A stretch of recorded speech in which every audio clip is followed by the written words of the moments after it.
Hola, muy buenos días, buenas tardes o buenas noches, depende de a qué hora sintonicen este canal. Bien, el día de hoy vamos a terminar con el último tema del tercer parcial, el cual es arte, artesanía y expresión. Ahora, la cuestión radica en lo siguiente. Hace 2 clases que empezamos, o sea, básicamente 2 semanas, empezamos a ver ese tema desde el punto de vista en cuanto a qué era el arte, qué era la artesanía, qué conllevaba cada una y cómo nos repercute en nuestra vida diaria o en general con nuestras costumbres, ideas, pensamientos, etc.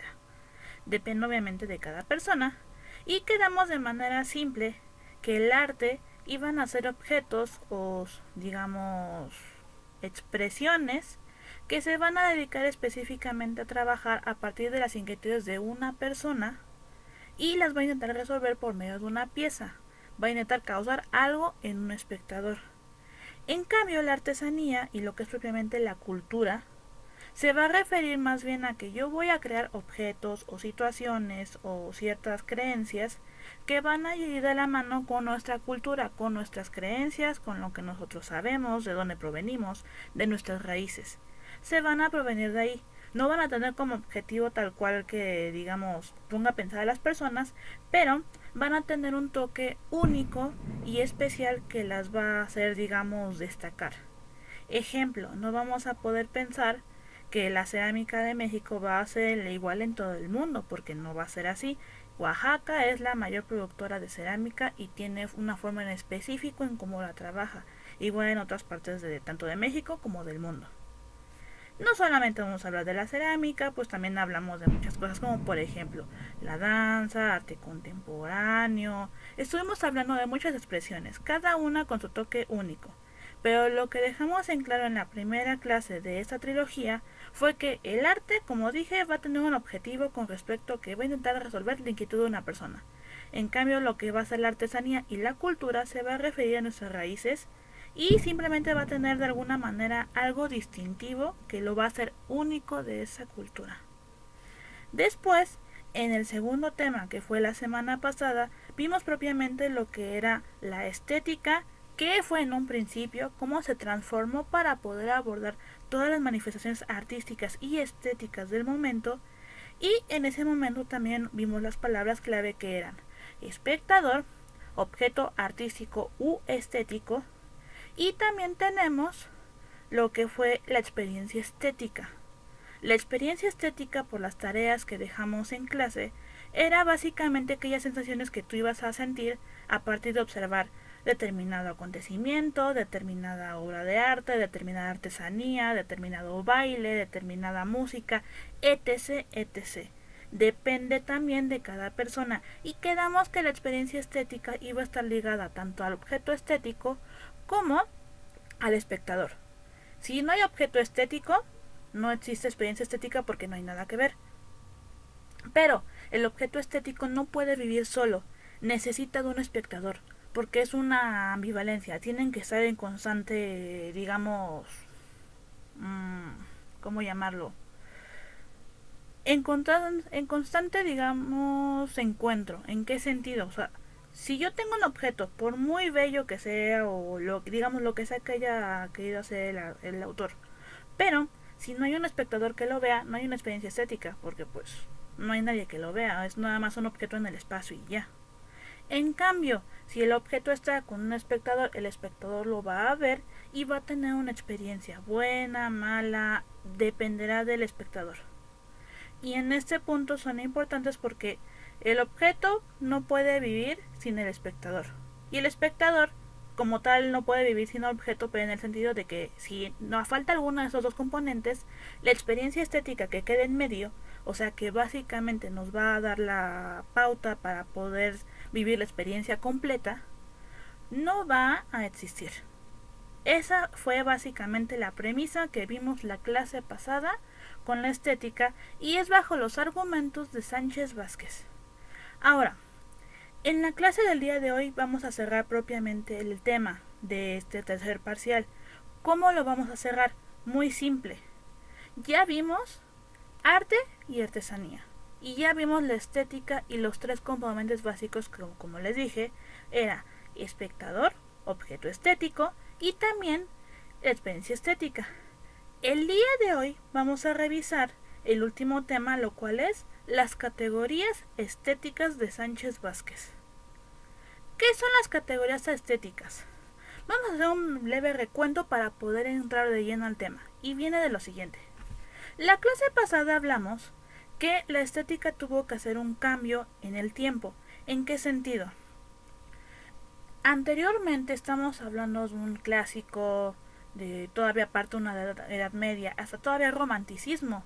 Tenía estas obras que de alguna manera solamente eran bellas, y por eso quedamos que en un principio la estética tenía una definición, por llamarlo de alguna forma, que era el estudio de lo bello. Pero, oh sorpresa, va pasando el tiempo, van habiendo más manifestaciones artísticas, también culturales, y llega la situación de que ya no están creando necesariamente objetos bonitos o objetos bellos. Ya no es esa la primicia. Están haciendo objetos que van a generar en el espectador otro tipo de sentimientos. Sentimientos como la risa, como la tristeza, el miedo, frustración, estrés, etcétera, etcétera. Todas estas sensaciones empezaron a englobarse de a poco, llegando en algún punto que el estudio de lo bello ya no era suficiente, necesitaba algo más. ¿Y ese algo más que fue? En este punto entonces la definición cambia y vimos que ahora ya no va a ser el estudio de lo bello, sino va a ser el estudio de la experiencia estética a través de un objeto estético. ¿Eso qué significa? Que ahora la estética va a tener un mayor campo de estudio y va a permitir de alguna manera que ya no se estanque solamente en los métodos clásicos. Que yo voy a buscar una figura perfecta, una figura muy bonita, colores vivos, o sea, no. Voy a intentar ahora que esto sea un poco más universal. Voy a intentar englobar todas las manifestaciones de arte y artesanía de tal manera en que yo lo voy a llevar a que yo pueda estudiar todo lo que, digamos, el transcurso que llevan esas piezas. Esto va a ser importante porque entonces Sánchez Vázquez dice lo siguiente: ya no nos podemos estancar en lo bello, porque inclusive Nietzsche, Kant y Hegel abogaban el hecho de que no solamente podíamos estancarnos en lo que sabíamos, necesitamos ir más allá de los estándares que de alguna manera lo que fue la iglesia, lo que fue la religión y de alguna manera la ignorancia de la época había determinado como que era lo único. Y ellos dijeron, ¿sabes qué? Eso no es posible, porque ya hay más cosas que no necesariamente van a englobarse en lo bello o en lo sublime, sino va a ir más allá. ¿Qué pasa en ese entonces? Sánchez Vázquez, haciendo una recopilación de las ideas de Kant, de Hegel, de Nietzsche y de muchos filósofos más, que dice, ¿sabes qué? Lo bello ya no va a ser lo único que se va a estudiar, vamos a necesitar crear otras categorías para poder englobar un poco más lo que son las manifestaciones que se están dando en el ámbito de la cultura y el arte. Entonces, en este punto, entrando de lleno, entran las categorías estéticas que propone Sánchez Vázquez, los cuales son lo sublime, lo bello, lo feo, lo grotesco, lo trágico y lo cómico. Estas 6, si no me recuerdo que acabo de mencionar, van a ser estas categorías que van a intentar englobar todo lo que conlleva básicamente la estética, lo que quiere estudiar la estética. ¿Por qué? Hablamos en el pasado y yo les dije que va a haber algunas piezas que su objetivo no van a ser lucir bonitas, que tienen objetivos como causar miedo, incomodidad, estrés, no sé, algo que no necesariamente va a ir de la mano con lo bonito, con que yo me voy a sentir agradable. O sea, es como si, por ejemplo, yo vi una puesta de sol y digo, bueno, eso es bellísimo, está bien. Y luego, por ejemplo, en mi caso, que no tolero muy bien a los insectos, veo una araña. ¡Oh, por Dios, una araña! Y uno me va a decir, ¡ah, qué hermosa araña! Pero a mí no me parece hermosa, a mí me parece algo como aborrecible. ¿Pero por qué? Porque en este caso van a ser percepciones diferentes. Y Sánchez Vázquez dice lo siguiente, voy a intentar englobar esas sensaciones para que de alguna manera podamos hacer un campo de estudio mucho más amplio. Entonces, en este punto, al dividir las categorías estéticas que él propone, vamos a encontrar diferentes manifestaciones que efectivamente van a tener un mayor englobe de diferentes disciplinas, por llamarlo de alguna manera. Y entonces tenemos lo siguiente. Como se dividieron en categorías, cada una va a tener sus repercusiones, sus formas de ser. Y en este punto se va a dividir en todas las que mencioné. Vamos a ir punto por punto para poder aclarar esta situación.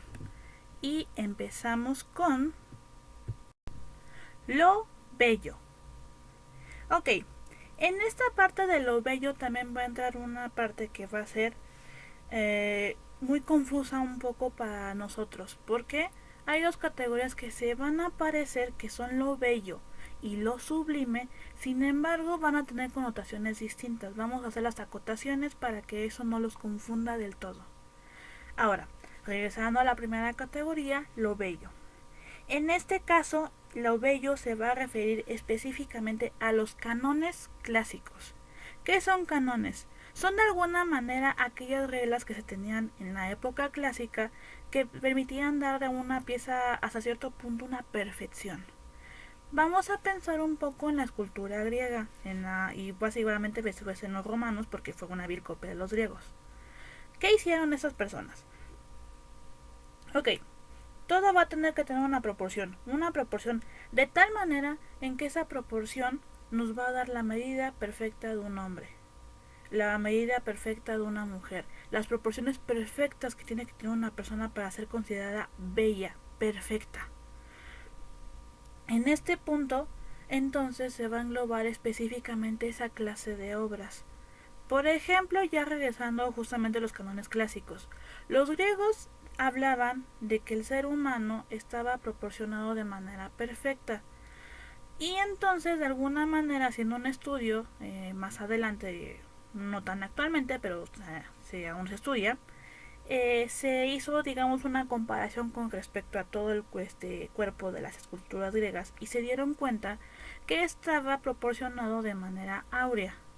Con algunos grupos vi esta cuestión de la proporción áurea, que es una espiral que parte básicamente de lo que va a ser el ombligo de un ser humano y va a ser una especie de espiral, su nombre lo dice, pero que va a determinar las proporciones que va a tener un ser humano para poder ser considerado perfecto. Ahora, esta es una técnica que se usa especialmente para lo que es en la rama de las artes o en el diseño cuando quieres proporcionar algo muy específico que te pidan. No necesariamente lo van a ocupar, pero es bueno que lo sepan, puesto que de alguna manera esa es una de las bases que se están agregando a lo bello para poder en ese punto decir, esto es bello, porque esto se apega a las citaciones de lo clásico, a lo que ellos decían. Esto no va a cambiar porque esto es perfecto. ¿Por qué? Porque se engloba a lo que es la perfección según el clásico. Ahora, después de lo bello sigue lo feo. Vamos a tener aquí una comparación antes de entrar propiamente a lo feo. Y va a ser lo siguiente. Lo bello va a tener algo que conocemos como un orden de composición. ¿Qué es eso? El orden de composición lo que va a llevar es que supongamos que vamos a hacer un dibujo para no confundirlos tanto. En ese dibujo ustedes tienen que hacer un ser humano y ese ser humano tiene que ser proporcionalmente perfecto. Ok, van a tomar escuadras, van a tomar regla, compás, lo que vayan necesitando para tomar las medidas para que justamente puedan hacer ese dibujo. Pero ese dibujo va a tener 4 elementos, los cuales van a ser la proporción que ya habíamos hablado, armonía, simetría y orden. La proporción, ya hemos hablado mucho de ello, la proporción se debe básicamente a que un ser humano tiene que tener determinada cantidad, digamos, de altura en proporción a su cuerpo para que tenga sentido la forma en cómo está constituido. De hecho, y en teoría, si no estoy tan mal, me parece que son 7 cabezas y media la que tiene que medir un ser humano. En teoría con la proporción clásica. Si tú no cumplas, digamos, con ese estándar, entonces ya no entra en lo bello. Y aquí tenemos otro detalle. Cuando ya tenemos la proporción, entra el segundo término, que es la armonía. La armonía significa que el cuerpo completo tiene que estar, ¿cómo decirlo? Tiene que encajar. Alguna ocasión seguramente lo han visto, especialmente en las caricaturas, que de repente hay personajes que tienen como brazos muy largos, o no tienen cuello, o tienen piernas muy largas, muy largas. En ese punto, si seguro les llegó a pasar en alguna ocasión, ustedes sentían que algo no cuadraba ahí, como que a pesar de que el personaje estaba muy divertido, lo que quisieran, como que ese en específico no le encontraban sentido ya viéndolo de manera objetiva, como que algo no encajaba ahí, como que algo ahí no terminaba de monar. Ese punto es la armonía. La armonía tiene que ver con el sentido que tenga, en este caso que estábamos hablando del dibujo, que encaje. Si algo no encaja, no es armonioso. Después sigue la simetría. Se supone que de manera clásica y en general por regla universal, llamémoslo así, si tú partes al ser humano a la mitad, si pudieras partirlo, en teoría van a salir dos partes iguales, o sea, un lado izquierdo y un lado derecho. Pero ¿qué va a pasar aquí? Se supone que, como en teoría funciona así, digamos, esta regla, cuando tú partas tu dibujo, tiene que salir perfecta una parte y otra y exactamente igual, porque estás haciéndolo de manera simétrica. Somos seres simétricos, al menos digamos en esta, si nos hicieran una línea en la mitad. En ese caso se refiere a la simetría. No solamente se va a ver con seres humanos, con muchas otras se va a buscar la simetría, de alguna manera que tenga sentido un lado y otro. Y por último, el orden en cómo estamos colocando, digamos, el dibujo. ¿En qué sentido? ¿Nunca les ha pasado que a lo mejor les dejaron algún trabajo en la primaria, en la secundaria, y de repente, no sé, les dejaron que dibujaran, ¿qué se me ocurre? El mapa de México pero a mano. Pero resulta pues obviamente que se están dibujando como pueden, y cuando terminan de dibujar, me faltó hoja. Ah, pues ese es un problema, porque según lo bello, significa eso que no estás teniendo como tal un orden. O sea, el orden dice que el dibujo tendrá que estar centrado para que te copiara bien en la hoja. Tú obviamente no lo sabías, entonces tú lo hiciste como estabas pudiendo y te pasó eso de que te faltó hoja. Pero cuando eso pasa, entonces no hay orden. Lo bello también implica que tienes que tener un orden para poder acomodar tus cosas. Aclarado este punto, básicamente lo que nos dice lo bello es que tiene que ser perfecto en todas sus formas posibles. Eso es, digamos, el canon clásico que teníamos con la estética, pero ahora es conocida como la categoría estética de lo bello.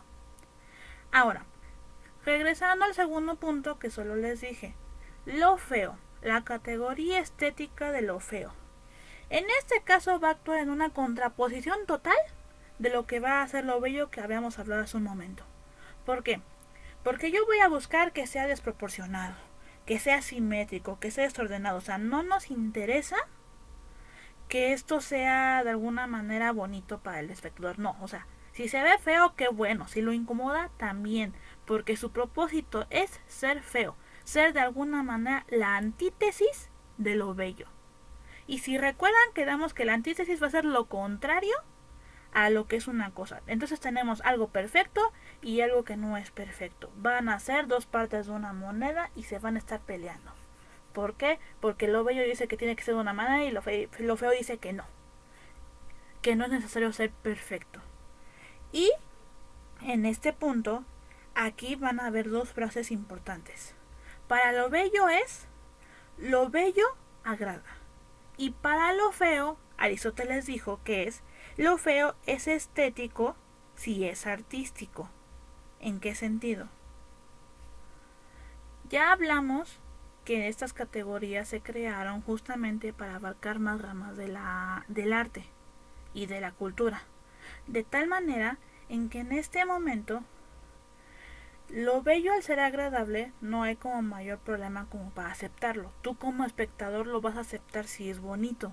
¿Por qué? Porque estéticamente es agradable a la vista. Pero lo feo, por el contrario, tú no lo vas a aceptar tan fácil. Porque, ay, es que está bien fea esa cosa, ¿cómo crees que yo voy a agarrar eso? Y es entendible, pero también en este caso cuando se dice que lo feo se va a aceptar, que sea estético, si es artístico, se refiere a que efectivamente es eso. Nosotros como personas no tenemos que aceptar cosas feas a menos que tengan una razón de ser, que tengan un sentido. Y si ese sentido en este caso es que eso es estético, que te digan, ah, mira, tenemos esta obra, ¿qué se me ocurre? Ah, ya sé cuál. Duchamp, Marcel Duchamp, fue un artista que en su momento fue muy criticado, pero también fue de los pioneros en los que hablaban acerca del consumismo de las personas. Él tiene una obra, se las pone, colocar en el blog, no se preocupen, que se llama La Merde de Artista, que básicamente, y disculpen la palabra que voy a usar, la mierda de artista. ¿Qué era? Eran unas latas de conserva en las que básicamente fueron rellenadas con su propia mierda. Ahora bien, esto de alguna manera es desagradable, inclusive es feo por donde lo veas. Uno como persona no va a ir por la vida, ah, mira, me encontré este excremento, lo voy a agarrar. Porque eso no pasa, es desagradable. Pero ¿qué creen? Como era de un artista y de una pieza artística, los dichosas latitas de conserva de mierda sorpresivamente las agarro, y yo, mira, yo soy feliz porque tengo una lata de Marcel Duchamp, que es una obra de arte. Y a lo mejor alguien le dirá, pero es mierda. Sí, pero es arte, entonces es bello. O a lo mejor no es bello, pero como es arte, entonces es agradable. Y yo lo voy a considerar como estético y agradable porque es una obra de arte. Y esto de alguna manera hay muchas personas que después lo siguieron aplicando, no exactamente igual, pero bajo la misma primicia. Y es verdad. Lo bello en este caso, la categoría estética de lo bello, siempre va a buscar lo perfecto y lo vamos a aceptar muy fácilmente. Pero en este caso de lo feo, solo voy a buscar un pretexto para buscar que eso sea agradable. Y lo interesante del asunto es que el espectador lo va a aceptar en cuanto le digan que es estético, en cuanto le digan que es arte. Y como es arte, pues entonces lo tengo que tener, porque como es arte, lo tengo que tener. O sea, es básicamente la primicia que me está dando. Si se dan cuenta, ya entramos en un asunto un poco fuerte aquí. Ahora bien, terminando con esos primeros dos puntos, llegamos al tercero. El tercero es lo sublime.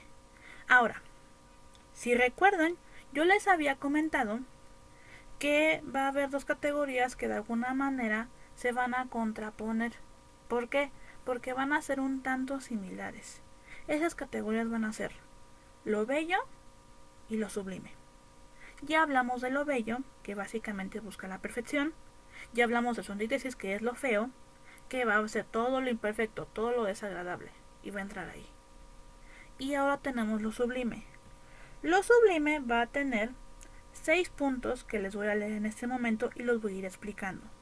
El primero es, lo sublime es excelso o eminente. También dice que te eleva, te sobrecoge y sobresalta. También te causa admiración, te causa de alguna manera una sensación de grandiosidad, como yo, de infinitud y deleite. ¿Cómo podemos de alguna manera poner estos puntos para que pueda ser más cercano a ustedes que lo comprendan? Muy sencillo. Ya quedamos que lo bello vamos a buscar hacer cosas perfectas. Pero lo sublime va a ser aquello que no vamos a poder explicar. Va a ser una experiencia tan maravillosa, tan preciosa, que lo bello se va a quedar corto para llamar a eso. Porque no hay forma de clasificar eso. Al menos a lo mejor de manera específica en ese punto no. Pero ¿qué creen si lo hay? Y es lo sublime. Lo sublime es aquello tan grandioso que yo no puedo explicar y que me da una sensación de confort. De, es que es perfecto, es precioso. Es algo maravilloso. Es divino.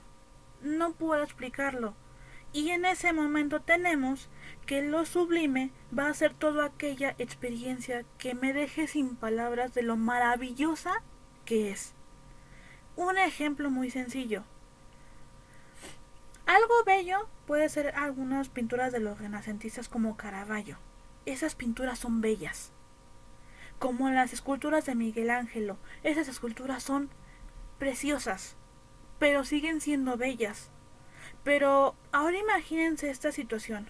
Imagínense en una isla tropical, que esté el cielo despejado, que esté en un clima pero perfecto, o sea, no tengo frío, no tengo calor, estoy templada, estoy en una situación de verdad de confort.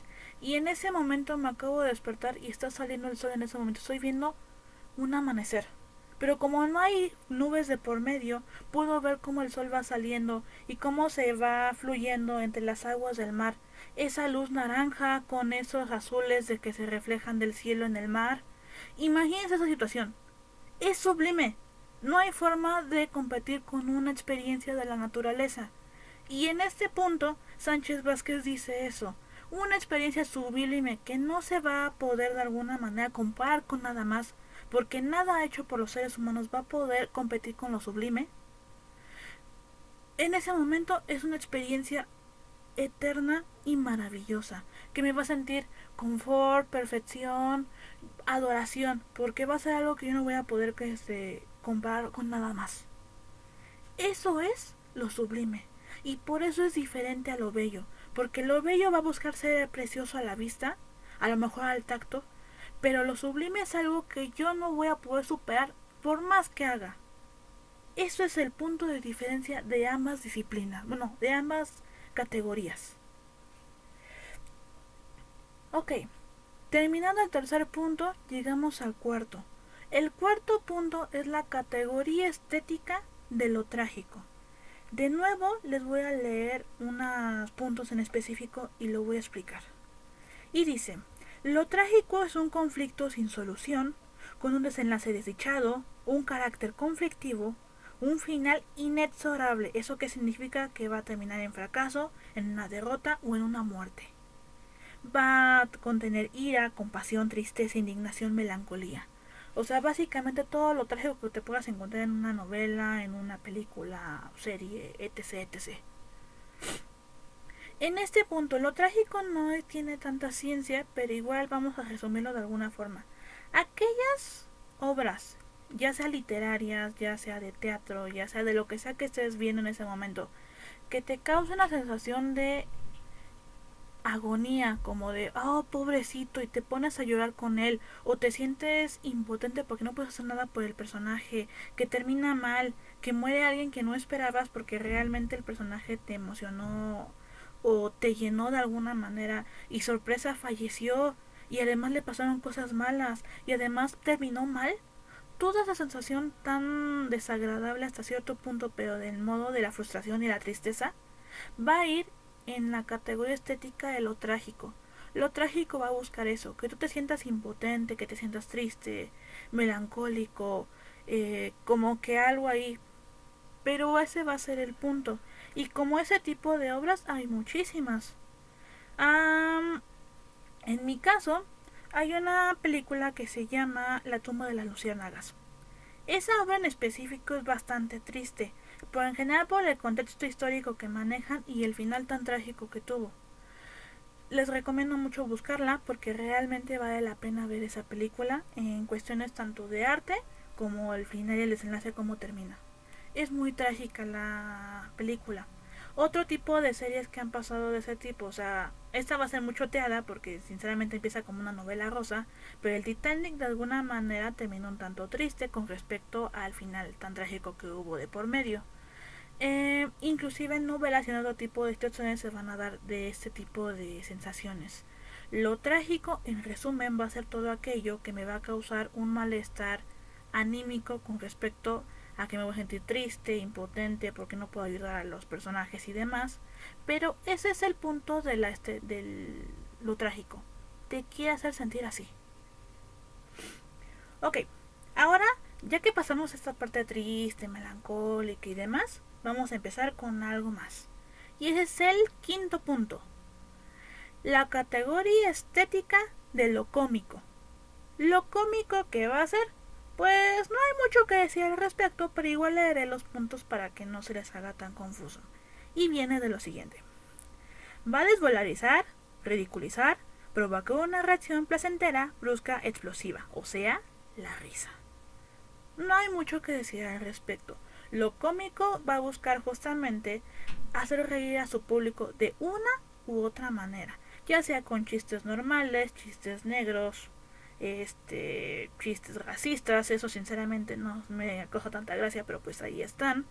Pero va a buscar de alguna manera en que eso sea más que agradable, como que las personas puedan burlarse de ello y generar una carcajada, una risa. Ese va a ser el objetivo de la categoría estética de lo cómico, que el espectador se ría. Si el espectador no se ríe, pues ya falló lo cómico, porque seguramente cómico no va a ser. Pero si su objetivo se logra, que en este caso es que la gente se ría, tenemos una categoría ganada. Y es de las más sencillas en realidad de todas las que están hasta este momento. Y el último punto de las categorías estéticas va a ser lo grotesco. Lo grotesco va a también ser fácilmente confundida con lo feo, pero lo vamos a llevar a un punto en específico. De nuevo, leeré especificaciones y explicaré. Lo grotesco lleva al protagonista a la depresión y a lo patético. Profundización psicológica, o sea, como que se va a meter mucho en su psique. Y cuenta con elementos ridículos, vulgares y absurdos. Es una máscara social. ¿Qué va a pasar aquí? Lo que va a pasar es que más allá, digamos, de ¿cómo llamarlo? Cuando tú piensas en lo grotesco, normalmente la palabra que les va a llegar a la mente va a ser el asco. En este caso no es tan así. Lo que va a buscar en este sentido es que va a buscar situaciones sin sentido. ¿En qué punto? Muy sencillo. En que va a haber cosas que no van a tener ni pies ni cabeza, pero las van a poner enfrente de ti. Y obviamente tú como espectador te vas a sentir como confuso, como de qué está pasando, no entiendo. Y además va a ser muy absurdo porque no vas a entender por qué lo hicieron. Y además va a ser de alguna manera una burla a la sociedad. Hasta cierto punto, porque no están yendo de algo coherente, están buscando más lo incoherente. Para que entiendan un poco más este asunto, no recuerdo el nombre de la pintura, pero recuerdo que hace un par de años vi una pieza que era un cuadro de 3 zanahorias. Era un doctor que era una zanahoria, la otra zanahoria era, me imagino que el esposo de la zanahoria que estaba, bueno, de la otra zanahoria, que estaba recostada en una camilla con las piernas abiertas, y se supone que estaba pariendo la zanahoria que estaba recostada. A lo que yo teorizo es que era la mamá. La cuestión radica en lo siguiente: como estaba pariendo, pues uno esperaría, pues son zanahorias, va a salir una zanahoria, pues la teoría dice eso. Pero sorpresa, resulta que sí parió, pero parió un conejo de peluche. Entonces aquí viene la siguiente situación. Y eso no tiene lógica de ninguna manera, porque aún suponiendo que tal vez las zanahorias pudiesen estar pues vivas, que a lo mejor pudiesen parir, tendría que salir en este caso pues una zanahoria bebé, ¿no? Pero no salió así, salió un peluche. Eso no tiene sentido.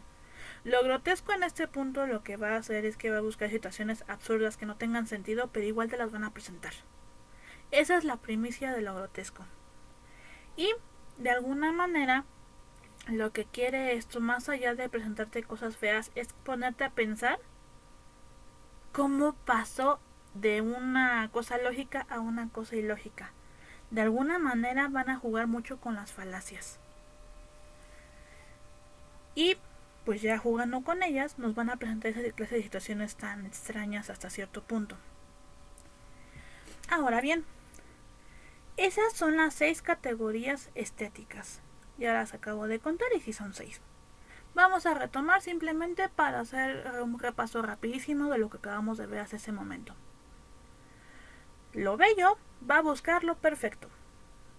Lo feo va a buscar todo lo contrario de lo bello, todas las imperfecciones del mundo básicamente.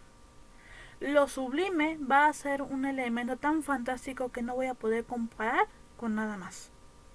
Lo trágico se va a referir a situaciones donde yo no voy a poder ayudar al protagonista o a los personajes, me voy a sentir impotente y triste. Lo cómico va a buscar simplemente hacer reír al espectador de una u otra manera. Y lo grotesco van a ser aquellas situaciones donde yo no voy a poder encontrar una lógica para lo que me están presentando. Entonces, en este punto ya tenemos las 6 categorías de Sánchez Vázquez, que si se dan cuenta, gracias a ellas, el campo de estudio se abarca muchísimo más, es más amplio, porque ya no nosotros nos quedamos nada más con cosas bonitas, sino buscamos algo más allá de lo que tenemos, digamos, enfrente. Y esto fue bueno para el mundo del arte y también para la cultura, porque en este momento estamos aceptando con mayor facilidad ciertas cosas que a lo mejor en su momento no tendrían sentido. Y ese es el punto de ahora. La situación de esta unidad lo que quería mostrar es justamente la diversidad cultural que tenemos a nuestro alrededor y cómo no podemos encasillarnos a un solo tipo de cosa para denominar como esto sí vale y lo demás ya no. Así no funciona. Tenemos que ser capaces de englobar todas las formas de cultura, de arte y en general de todo lo que nos rodea de tal manera en que podamos a lo mejor no disfrutar, pero sí aceptarlas, porque son parte de nuestro entorno.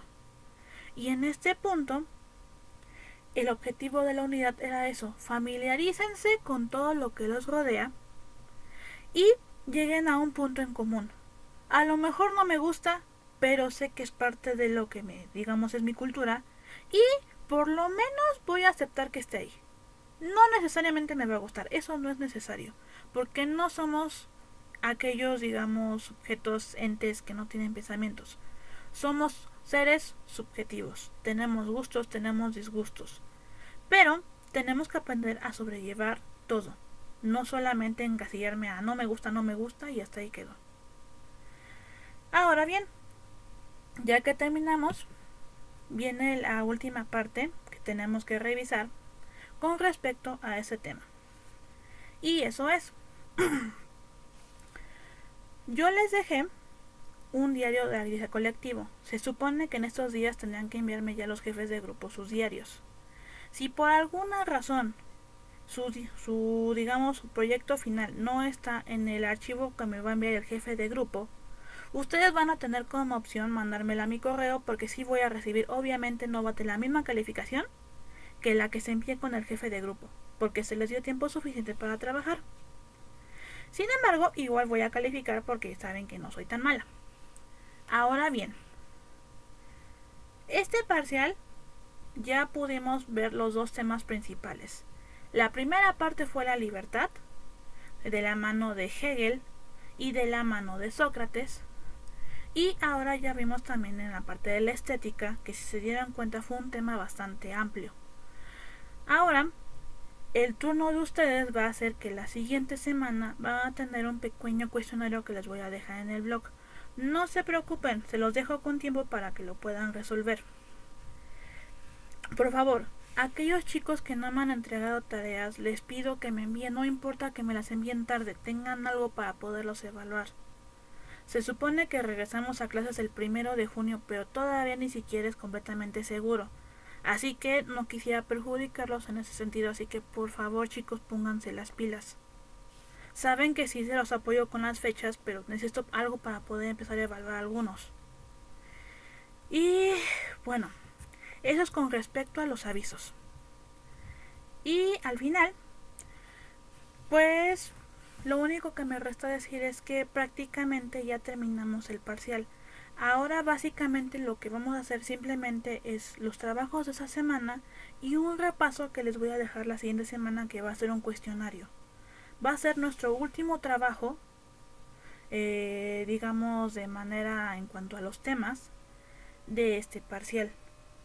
Necesito que si tienen dudas con respecto a un tema me las hagan saber.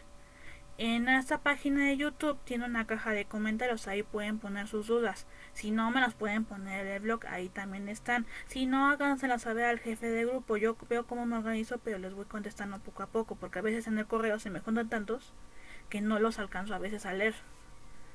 Pero, en fin, espero que esta clase les haya servido, que de alguna manera los videos que les he estado grabando también les hayan servido, porque realmente consideré que era más propicio hacerlo de esta forma. Y pues espero que hasta este momento No digo que manejen los temas al 100, pero sí por lo menos que hayan comprendido una parte de ellos. Sin más, pues los veo la siguiente semana. Por favor, cuídense mucho. Por favor, no salgan de casa. Si tienen que salir, por favor, cuídense. Sean precavidos. Y por favor, yo sé que es estresante estar en casas, pero por favor, no salgan de casa. Aún no es seguro que salgan de esa forma. Sin más, me despido. Espero que tengan muy buena tarde, muy buena mañana, muy buena noche. Dependerá de ustedes que tan flojos sean. Y en fin, nos vemos muy pronto, chicos. Carpe diem y hasta pronto.